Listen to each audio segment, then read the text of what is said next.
దేవుని పరిశుద్ధ నామమునకు ఘనత మహిమ ప్రభావములు కలుగునుగాక. హల్లెలూయా. ఈ అనుదిన బైబిల్ ధ్యానములకు మీ అందరినీ మన రక్షకుడు ప్రభు అయిన యేసు క్రీస్తుల వారి పరిశుద్ధ నామములో ప్రేమతో ఆహ్వానిస్తున్నాను. పిల్లరా, 2026 సంవత్సరము మరి లెంట్ సీజన్లో ఉపవాస ప్రార్థనలతో దేవుని సన్నిధిలో మనము కనిపెడుతూ ఉన్నాము. మరి ఈ దినము యోనా గ్రంథము 3వ అధ్యాయాన్ని ధ్యానించుకుందాం. ప్రవక్త అయినటువంటి యోనా రాసిన గ్రంథము 3వ అధ్యాయము మొదటి నుంచి చదువుకుందాం. మరి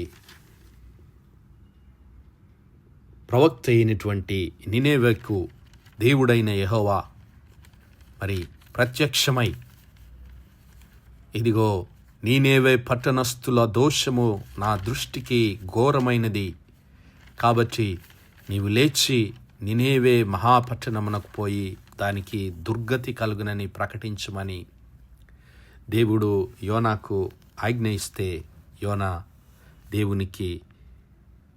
దేవుని మాటకు విరోధముగా మరి దేవుని సన్నిధిలో నుండి తర్షీషు పట్టణమునకు పారిపోవాలని ఆయన మరి ఓడనెక్కి తర్షీషుకు ప్రయాణమవుతూ ఉంటే మరి జరిగిన సంఘటన మనకు తెలుసు.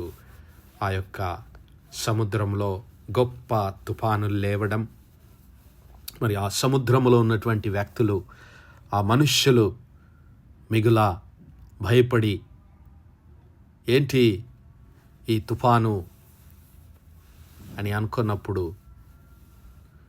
మరి యోనా ఆ మనుష్యులకు చెబుతాడు, ఇదిగో ఇది నా వల్లనే జరుగుతూ ఉంది, నేను దేవుని మాటకు విరోధముగా నేను బయలుదేరాను కాబట్టే ఈ తుఫాను, నన్ను తీసి సముద్రంలో పడవేయండి,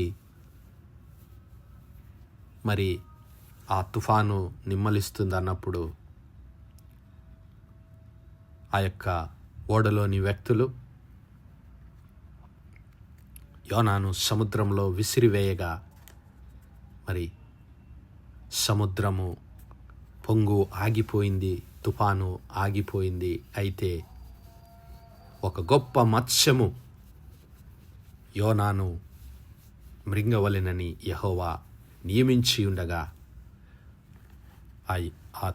ఆ యొక్క మత్స్యము, ఆ తిమింగలము యోనాను మరి 3 దినములు యోనాను తన కడుపులో దాచుకొని మరి 3వ దినమున యోనా ఆ తిమింగలము కడుపులో నుంచి బయటికి రావడం మనం చూస్తూ ఉన్నాం ఇక్కడ. అయితే యోనా తన తప్పును ఒప్పుకొని ఆ యొక్క పశ్చాత్తాపంతో ఆయన చేసినటువంటి ప్రార్థనను దేవుడు వింటూ ఉన్నాడు. చూద్దాం ప్రియులారా, మరి యోనా గ్రంథము 2వ అధ్యాయము చూద్దాం. యోనా గ్రంథము 2వ అధ్యాయము మొదటి వచనములో, ఇదిగో ఆ మత్స్యము కడుపులో నుండి యోనా యెహోవాను ఇలాగూ ప్రార్థించెను, నేను ఉపద్రవములో ఉండి యెహోవాకు మనవి చేయగా ఆయన నాకు ప్రత్యుత్తరమిచ్చెను. పాతాళ గర్భములో నుండి నేను కేకలు వేయగా నీవు నా ప్రార్థనను అంగీకరించి ఉన్నావు. నీవు నన్ను అగాధమైన సముద్ర గర్భములో పడవేసి ఉన్నావు. ప్రవాహములు నన్ను చుట్టుకొని ఉన్నవి, నీ తరంగములు నీ కరుళ్ళును నన్ను కప్పి ఉన్నవి. నీ సన్నిధిలో నుండి నేను వెలివేయబడినను, నీ పరిశుద్ధాలయము తట్టు మరలా చూచెదననుకొంటిని. హల్లెలూయా. నీ పరిశుద్ధాలయము తట్టు మరలా చూచెదనని అనుకొంటిని. మరి యోనా దేవుని సన్నిధిలో నుంచి వెలివేయబడినానని ఇప్పుడు గ్రహించుకుంటున్నాడు. దేవుడు యోనాకు ఆజ్ఞ ఇచ్చాడు, యోనా ఇదిగో మరి నీనేవే పట్టణస్థులు నా దృష్టికి వారు దుర్గతి కలుగునని ప్రకటించమని. దేవుడు యోనాకు ఆజ్ఞ ఇచ్చాడు, యోనా ఇదిగో మరి నీనేవే పట్టణస్థులు నా దృష్టికి వారు బహుఘోరముగా ప్రవర్తిస్తూ ఉన్నారు. వారి పాపము నా దృష్టికి ఘోరమైనదిగా ఉంటూ ఉన్నది. వారి పాపములు మరి భరించరానట్టుగా అయిపోతున్నాయి. నీవు వెళ్ళి మరి దేవుని తీర్పు వారికి కలగబోతుందని ప్రకటించమంటే యోనా తన మనస్సు నొప్పక, ఎందుకంటే మరి యోనా అంటాడు తర్వాత వచనాల్లో, ఇదిగో దేవుడు ప్రేమస్వరూపి, ఆయన క్షమించడానికి సిద్ధమైనటువంటి మనస్సు కలిగిన వాడు. మరి నేను వెళ్ళి ఆ దేశస్థులకు ప్రకటిస్తే ఆయన వారి దోషములను క్షమిస్తాడు, కానీ వారు శిక్షకు అర్హులు, కాబట్టి నేను వెళ్ళను అని తీర్మానం చేసుకొని తన ఇష్టానుసారముగా యోనా తర్షీషు పట్టణమునకు పారిపోవడానికి సిద్ధపడ్డాడు. అయితే దేవుడు ఆయనను వదిలిపెట్టలేదు ప్రియులారా. మరి ఆ తుఫాను, ఘోరమైన తుఫాను ఆ సముద్రంలో చెలరేగినప్పుడు మరి ఆ యొక్క ఓడలో ఉన్నటువంటి వ్యక్తులు యోనాను సముద్రంలో విసిరివేయగానే సముద్రము నిమ్మలించింది. వారి ప్రయాణము సాఫీగా సాగిపోయింది. కానీ ఇక్కడ యోనా ప్రయాణము మొదలైంది. దేవుడు ఆ యొక్క మత్స్యము ఒక తిమింగలానికి ఆజ్ఞ ఇచ్చాడు. ఇదిగో నీవు యోనాను, నా దాసుడైన యోనాను నీవు నీ గర్భములో దాచుకో. హల్లెలూయా. దేవునికి అసాధ్యమైనదేది ఉండదు నా సహోదరుడా, నా సహోదరి. ఆయన తన కార్యములన్నిటినీ తాను తలపెట్టిన కార్యములన్నిటినీ జరిగించువాడని మరి యోబు గ్రంథం 42వ అధ్యాయంలో మనం చూడగలుగుతాం. యోబు గ్రంథము 42వ అధ్యాయము 2వ వచనములో, నీవు సమస్త క్రియలను చేయగలవనీవు, నీవు ఉద్దేశించినది ఏదియు నిష్ఫలము కానేరదనియు నేనిప్పుడు తెలుసుకొంటిని. వినికిడి చేత నిన్ను గూర్చిన వార్త నేను వింటిని, అయితే ఇప్పుడు నేను కన్నులారా నిన్ను చూచుచున్నానని యోబు తన మహాశ్రమల నుంచి దేవుడు తనను విడిపించిన తర్వాత చెప్పగలిగాడు. అయితే ఇక్కడ యోనా జీవితంలో కూడా మరి దేవుడు తను తలపెట్టిన కార్యాన్ని ఏ విధంగా నెరవేర్చుకుంటూ ఉన్నాడో మనం చూడగలము. దేవునికి మరి వ్యతిరేకంగా, దేవునికి ఇష్టం లేనటువంటి కార్యానికి యోనా పూనుకున్నాడు. అయితే మరి ఎప్పుడైతే యోనా ఆ సముద్రంలో పడవేయబడి ఆ తిమింగలము చేత మింగివేయబడ్డాడో, అప్పుడు ఆ తిమింగలం యొక్క కడుపులో ఇక అంతా చీకటే, ఇంకా ఆయనకు ఏమీ కనబడట్లేదు. కానీ అప్పుడు తన హృదయము దేవుని వైపు తిరుగుతూ ఉంది. తన హృదయము దేవుని వైపు చూస్తూ ఉన్నాడు. ఆ అగాధంలో, ఆ గర్భంలో ఉన్నటువంటి ఆ మత్స్యము యొక్క కడుపులో మరి యోనా పరిస్థితి ఎలాగుంటుందో నేను ఊహించుకోగలం నా సహోదరుడా, నా సహోదరి. అప్పుడు ఆయన అంటున్నాడు, అయ్యా, అగాధమైన సముద్ర గర్భములో పడవేసి ఉన్నావు, ప్రవాహములు నన్ను చుట్టుకొని ఉన్నవి, తరంగములు నీ కర్రులను నన్ను కప్పి ఉన్నవి. నీ సన్నిధిలో నుండి నేను వెలివేయబడినను నీ పరిశుద్ధాలయము తట్టు మరలా చూచెదననుకొంటిని. హల్లెలూయా. ఒక గొప్ప నిరీక్షణ. మొట్టమొదటిగా తను చేసినటువంటి తప్పిదాన్ని ఒప్పుకుంటూ ఉన్నాడు. పశ్చాత్తాపంతో దేవుని సన్నిధిలో మనవి చేసుకుంటున్నాడు. మారు మనస్సు పొందుతూ ఉన్నాడు.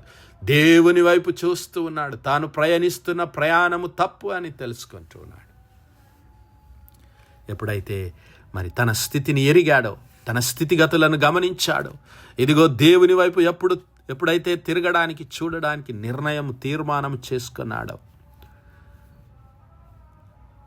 అప్పుడు తన స్థితిని గూర్చి దేవుని సన్నిధిలో మొరపెడుతూ ఉన్నాడు. ప్రాణాంతము వచ్చినంతగా జలములు నన్ను చుట్టుకొని ఉన్నవి, సముద్రాఘాతము నన్ను ఆవరించి ఉన్నది, సముద్రపు నాచు నా తలకు చుట్టుకొని ఉన్నది. నేను మరెన్నటికి ఎక్కి రాకుండా భూమి గడియలు వేయబడి ఉన్నవి, పర్వతముల పునాదులలోనికి నేను దిగి ఉన్నాను. నా దేవా యెహోవా, నీవు నా ప్రాణము కూపములో నుండి పైకి రప్పించి ఉన్నావు. హల్లెలూయా. కూపములో నుండి నా ప్రాణము నాలో మూర్ఛిల్లగా నేను యెహోవాను జ్ఞాపకము చేసుకొంటిని.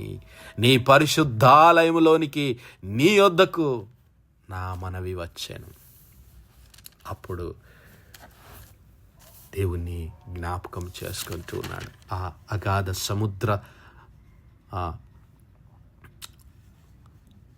సముద్రము లోపలి నుంచి, ఆ చేప కడుపులో నుంచి దేవుని వైపు చూస్తూ ఉన్నాడు.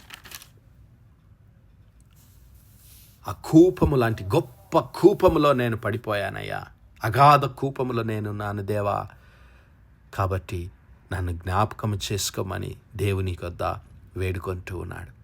అప్పుడు ఇదిగో అసత్యమైన వ్యర్థ దేవతల యందు లక్ష్యముంచువారు తమ కృపాధారమును విసర్జింతురు. కృతజ్ఞతాస్తుతులు చెల్లించి నేను నీకు బలులను అర్పింతును. నేను మొక్కుకొనిన మొక్కుబళ్లను చెల్లింపక మాలను. యెహోవా యొద్దనే రక్షణ దొరుకునని ప్రార్థించెను. హల్లెలూయా. యెహోవా యొద్దనే రక్షణ. హల్లెలూయా. యేసయ్య నామముననే రక్షణ అని ఈరోజు నీవు నేను జ్ఞాపకం చేసుకొనవలసిన వారమై ఉన్నాము. అంతలోనే యెహోవా మత్స్యమునకు ఆజ్ఞ ఇయ్యగా అది యోనాను నేల మీద కక్కివేశాను. హల్లెలూయా. ఎప్పుడైతే యోనా దేవుని వైపు తిరిగాడో, యోనా తను చేసిన పాపమంతటిని ఒప్పుకొని మరి దేవుని వైపు తిరిగాడో, దేవుడు ఆ తిమింగలమునకు, ఆ చేపకు, ఆ మత్స్యమునకు ఆజ్ఞ ఇచ్చాడు. ప్రియులారా, ఇదిగో ఆ మత్స్యము తిరిగి యోనాను తీసుకుని వచ్చి భూమి మీద మళ్ళీ పడవేసింది. హల్లెలూయా. మరి నా సహోదరుడా, నా సహోదరి, ఈరోజు నీవు నేను కూడా అలాంటి పాప కూపములో పడి ఉంటూ ఉన్నాము. ఘోరమైనటువంటి అగాధమైనటువంటి సముద్రము వంటి పాప కూపములో నీవు నేను కృంగి ఉంటూ ఉన్నాం. అయితే నీవు నేను చేయవలసింది ఏమిటి అంటే, దేవుడు మన కొరకు తన ప్రియ కుమారుడైన యేసు క్రీస్తు ప్రభుల వారిని కల్వరి సిలువలో మన కొరకు ప్రతిష్ఠ చేశాడు. మరి ఎంతమంది అయితే తమ హృదయములను యేసయ్య వైపు తిప్పుకొని ఇదిగో తమ పాపములను యేసయ్య సన్నిధిలో ఒప్పుకుంటే ఇదిగో మనందరికీ మరి ఎవ్వని వలనను రక్షణ కలగదు. యేసు నామముననే మనము రక్షణ పొందవలెను. ఆకాశము కింద మనుష్యులలో ఇయ్యబడిన మరి ఏ నామమున మనకు రక్షణ కలగదు. కానీ కల్వరి సిలువలో నీ కొరకు నా కొరకు తన ప్రాణాన్ని చిందించినటువంటి క్రీస్తు ప్రభుల వారి పరిశుద్ధ నామంలో, ఆ కల్వరి సిలువలో ఆయన చిందించిన రక్తము ద్వారా నీకు నాకు రక్షణ మరి విడుదల కలుగుతుంది. కాబట్టి ఈ దినమే ఆయన వైపు చూద్దాం. యోనా వలె మన హృదయాలను దేవుని వైపు తిప్పుకుందాం. ఆయన యందే మనకు నిరీక్షణ, ఆయన యందే మనకు విడుదల, యేసు నామములనే మనకు రక్షణ. కాబట్టి యేసయ్య వైపు తిరుగుదాం. మన పాపములను ఒప్పుకొని పశ్చాత్తాపంతో ఆయనను సమీపించడానికి దేవుడు మనందరికీ తన కృపను అనుగ్రహించునుగాక. ఆమేన్, ఆమేన్, ఆమేన్. ప్రార్థించుకుందాం.